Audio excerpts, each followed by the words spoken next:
Israeli Prime Minister Benjamin Netanyahu has accused the world leaders, including UK Prime Minister Keir Starmer, French President Emmanuel Macron, and Canadian Prime Minister Mark Carney, of effectively supporting Hamas by calling for an end to Israeli military operations. Netanyahu's remarks come in response to growing global concern over Israel's nearly 3-month blockade of Gaza, which has led to famine warnings and sharp rebukes, even from close allies like the United States. Joining us from Tel Aviv to help unpack the developments is political analyst Tom Gross, a veteran observer of Middle East affairs and Israeli politics. Tom, welcome to the program. Hello, good afternoon. Tom, the humanitarian crisis in Gaza has drawn criticism from Israel's closest allies, including the United States. How is this pressure affecting the Israeli government's military strategy and international posture?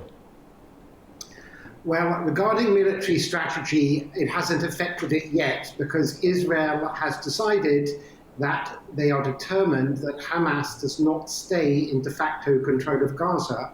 And therefore, Israel in the last weeks has sort of taken the gloves off, so to speak, and is trying to, they're thinking like in the end game of really breaking Hamas as the ruling, they would call it a terror organization or government in Gaza.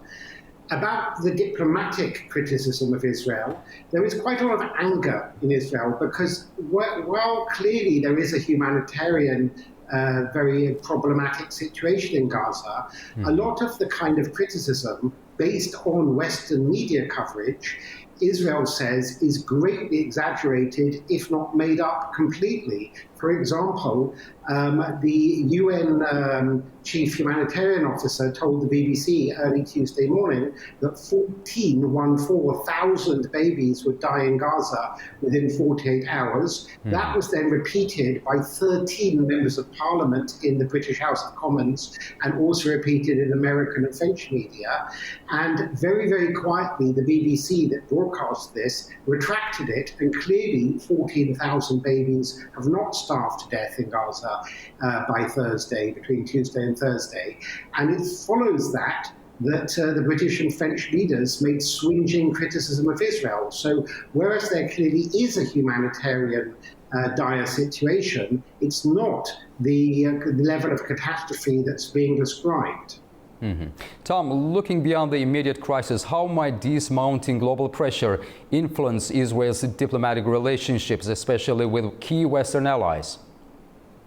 Last night, Israeli Prime Minister Netanyahu made a statement in English, a televised statement addressing the leaders of France, Britain and Canada, essentially saying that when Hamas thanks you, you're on the wrong side of history, by which he means that Hamas put out a statement on their website applauding the criticism of Israel made by the British Prime Minister, the new Canadian Prime Minister Carney, and French President Macron. And Netanyahu says, look, you have to choose. You're essentially emboldening Hamas and propping up their power, and you have to choose whose side you're on here. Tom, former Israeli Prime Minister Ehud Olmert recently described the current Israeli administration as a gang of thugs. How do such strong words from a former national leader affect the level of internal political division in Israel today?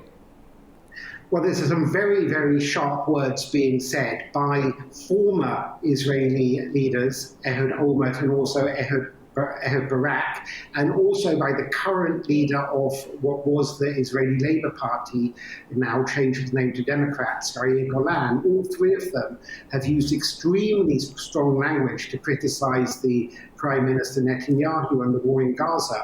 But I really think all three of them are being criticized by almost everybody, including other opponents of Netanyahu, for their totally over-the-top and unjustified use of language against the government. Many people in Israel dislike Netanyahu and will not vote for him in the elections next year, but that doesn't mean that the kind of language Olmert, Barak and Golan have used against Netanyahu has their support or is justified. Tom, thank you for making time to speak with us today. It's always a pleasure to have your insights on the program. Thank you. Thank you very much.